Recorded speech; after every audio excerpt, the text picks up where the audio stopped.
I'd like you to take your Bibles and turn to Genesis chapter 22, if you would. Genesis chapter 22. Now it came to pass after these things that God tested Abraham and said to him, Abraham. And he said, Here I am. And he said, Take now your son, your only son Isaac, whom you love, and go to the land of Moriah, and offer him there as a burnt offering on one of the mountains of which I shall tell you. So Abram rose early in the morning and saddled his donkey and took two of his young men with him, and Isaac his son. And he split the wood for the burnt offering and arose and went to the place of which God had told him. Then on the third day Abraham lifted his eyes and saw the place afar off. And Abraham said to his young men, Stay here with the donkey. The lad and I will go yonder and worship, and we will come back to you. So Abraham took the wood of the burnt offering and laid it on Isaac his son, and he took the fire in his hand and a knife, and the two of them went together. But Isaac spoke to Abraham his father and said, My father? And he said, Here I am, my son. And he said, Look, the fire and the wood, but where is the lamb for a burnt offering? And Abraham said, My son, God will provide for himself the lamb for a burnt offering. And the two of them went together. And they came to the place of which God had told him. And Abraham built an altar there and placed the wood in order. And he bound Isaac his son and laid him on the altar upon the wood. And Abraham stretched out his hand and took the knife to slay his son. But the angel of the Lord called to him from heaven and said, Abraham, Abraham. And he said, Here I am. And he said, Do not lay your hand on the lad or do anything to him, for now I know that you fear God, since you have not withheld your son, your only son, from me. Then Abraham lifted his eyes and looked, and there behind him was a ram caught in a thicket by its horns. So Abraham went and took the ram and offered it up for a burnt offering instead of his son. And Abraham called the name of the place, The Lord Will Provide. As it is said to this day, In the mount of the Lord it shall be provided. When do we get past the point of God testing our faith? I'm 43 years old. I've been walking with Jesus since I was 4. A lot of missteps along the way, but when I was 4, too young to remember, I came to an altar in my dad's service, my parents tell me, knelt and accepted Jesus Christ as my Savior. I have walked with Jesus for 39 years. They have been some difficult years. There were some rebellious years. But Jesus touched my life in a way, and He's never let me go for those 39 years. There were times when I really had to come and make restitution of brokenness as I've not walked in obedience to Him, but I know that He's loved me for that period of time. 43 years of age, and you think to yourself, God, when will I ever arrive that you never have to test my faith again? When do I ever get to the place that I've finally gotten to the point that you're not going to test me? That you'll say to me from heaven, Wally, and I say, Yes, Lord. And you say, How you doing? And I go, Great, Lord. And God said, I have a test for you. And I go, I don't need it. And God says, Great, then we'll just pass it up. I have said to God often, I don't need the test, and God has never exempted me from taking it. When I was in school, I never would have graduated, and I never would have gotten any education at all if it hadn't been for tests. The truth is, there's no point at which we arrive in life that we're suddenly so mature, so far advanced in God, so far down the road, that God won't come and challenge us with a test. Abraham has walked with God, scholars tell us, for 50 years. They date this in his approximately 125th year. He's walked with God for 50 years. He's laid everything on the line for God. His son Isaac would be about 25 years of age. Abraham, at 25, having walked with God for 50 years, 125 years of age, comes to the point that God says, Abraham, you're the man of faith. You're the person that I have designed to show the world what faith really is.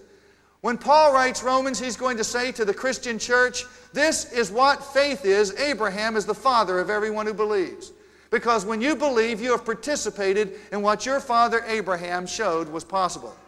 And so Abraham, you're 125. You are the Old Testament example of faith. You have walked in harmony with me all of your life. And now, Abraham, I'm going to test you. The only problem with the test is God doesn't tell us it's a test.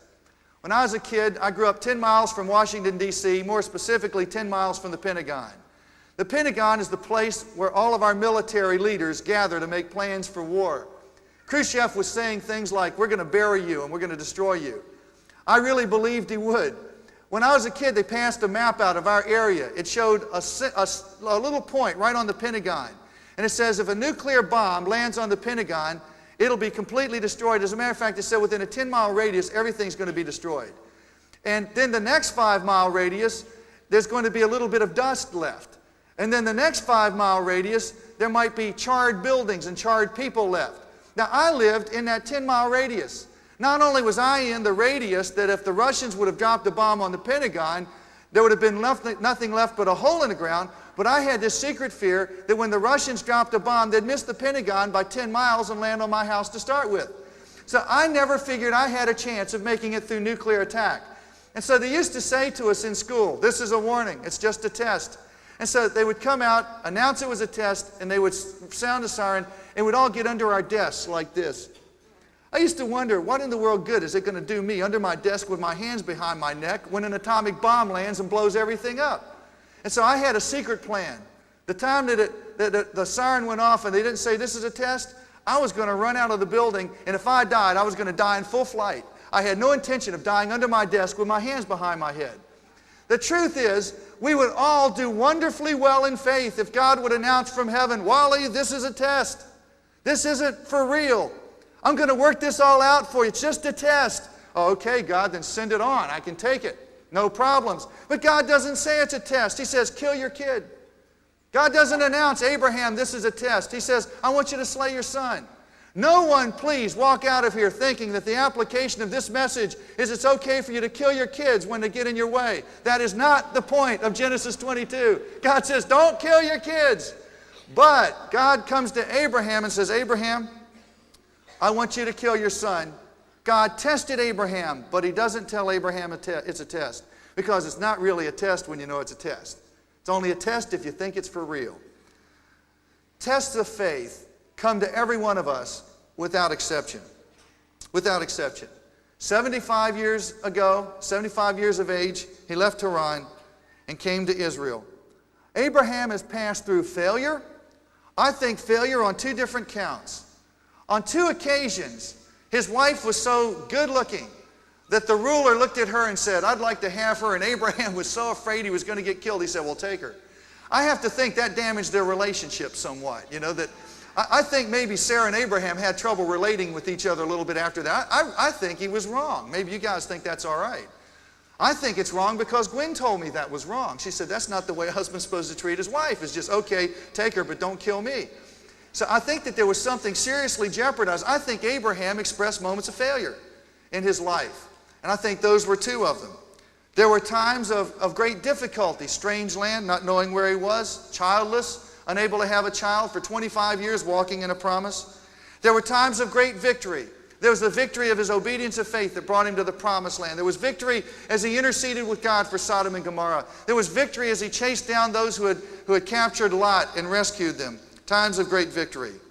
You think that after all those years of wrestling by faith and fighting and warring, you'd think God would come and say, look, Abraham, you're 125 years old and you've been through the mill, brother. You've had it. You've been up, you've been down, you've been knocked sideways, you've been stood on your head, you've had things go for you, you've had things fall apart. Abraham, look, it's 125. I'm just going to give you a free pass to glory, man. That's it for you. And he doesn't. He comes to him in his mature years and he says to him, I want to challenge you, Abraham, to do something that's so radically obedient that it's going to cause every fiber of your being to react with question and with wonder at what I'm doing. And so he takes Abraham after 50 years of walking with God and puts him through a test. There are lots of tests that God put people through in the Old Testament. Exodus chapter 16, verse 4. The people are to go out each day, God says, and gather enough for that day. In this way I will test them and see whether they will follow my instructions. The test of limitation. When God comes to you and says to Wally, who likes to have everything figured out, I would like for God to figure out how much money it's going to take for me to live out my life.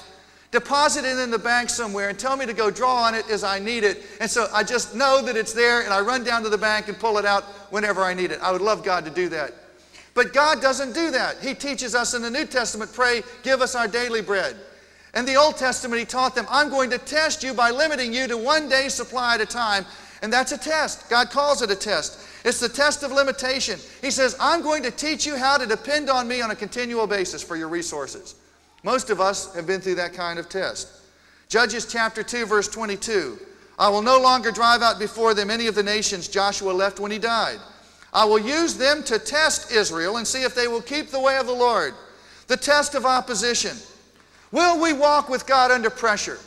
Is my relationship with God something that I'm willing to nourish and something that I'm willing to see prosper when everything's going well? Or when enemies rise up against me and when obstacles come my way, will I persist in walking by faith? And God says, I will occasionally allow enemies to be in your way and test you by opposition to see if you will walk in faith. He did it to the Old Testament. The test of success, 2 Chronicles 32:31. But when envoys were sent by the rulers of Babylon to ask him, Hezekiah, about the miraculous sign that had occurred in the land, God left him to test him and to know everything that was in his heart. Hezekiah's had a tremendous victory. The entire army of Sennacherib has been decimated. Hezekiah has been healed of something that would take his life. Promised 15 more years. God left him to test him. The test of success. Can you handle success? See, God puts us sometimes in places of limitation, sometimes in places of opposition, and sometimes He just dumps His glory on us, and He says, I'm going to bless your socks off, and I'm going to make this so wonderfully rich for you, and then God says, can you handle success? H.A. Ironside, a great American pastor, was struggling at one point with his pride. He felt like that God had blessed him so much he was getting proud. He went to one of the brothers in his church and he said, brother, he said, I believe I'm getting proud. I don't know what to do. And the man told him, and he pastored Moody Church in Chicago, he said, I'll tell you what to do. This will kill your pride. He said, put a sandwich board on you explaining the plan of salvation and walk up and down the streets of Chicago right in the main shopping district from the time work starts in the morning until the evening, and just walk up and down. Ironside was so serious about getting rid of his pride, he made a sandwich board telling the plan of salvation. And he's the pastor of a big church. He wears that sandwich board out on the street of town, the main street, the shopping district. He walks up and down all day long, proclaiming in the most humiliating fashion the glory of the gospel of Jesus. He said he felt like he licked his pride, and he came home that night really triumphing. Bless God. But he said, as I laid down to sleep that night, he said, the thought occurred to me, there's not another man in Chicago would have done a thing like that. And he lost his victory right on the spot. Subtle, isn't it? You've heard about the guy that gave a medal for humility and they took it away when he wore it. You just can't win when it comes to pride. There's a sign in my hotel lobby. I saw it this morning. It says, and it's there to encourage us as we begin the Lord's Day. It says, humility is the ability to act embarrassed when people tell you how great you are.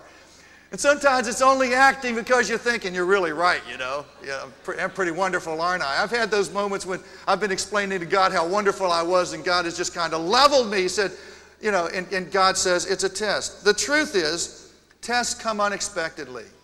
All of us are going to face tests. Faith is tested. Faith is tested. The kind of character and quality that God's building into the believers of Paradise Assembly of God is a quality of faith and a quality of life that can stand the test that God's going to send your way. A pastor, and this story just left me breathless. A pastor got up one Monday morning, having preached on Sunday, and he rode into town on public transportation. He got on a bus and he rode into town. He gave the man bus fare and he got change back. When he got back to his seat on the bus, he looked at the change and it seemed to be a pile that was a little bit larger than it should be, and he counted through it, and he had been given an enormous amount of money beyond what he really was owed. So he said, I sat there, looked at all that money that the driver had given me in excess change. Gave me far more than I was supposed to get. He said, I looked at it and he said, my first thought was, oh, thank God. My prayers have been answered. The Lord has come to really bless me. Hallelujah. God's used that bus driver to bless my life. He said he didn't feel right about it though, because, you know, just honesty, didn't seem to be able to take that. So he said he spent the entire bus trip just trying to rationalize that this must be God. I mean, God, it's God's money, isn't it? All the money in the world is God's. I mean, if God makes the bus driver go nuts and give me too much money, that's God's problem. He's doing everything he can to rationalize holding on to the money, and he can't talk himself into it. So he walks up to the bus driver as he gets off the bus, and he says, sir, I got to give you some money back. He said, when I got on the bus, you accidentally gave me way too much change, and he said, this is what belongs to you. And the bus driver said to him, it wasn't an accident. I was in your church yesterday morning, and I heard you preach on honesty, and I just wanted to see if you meant it.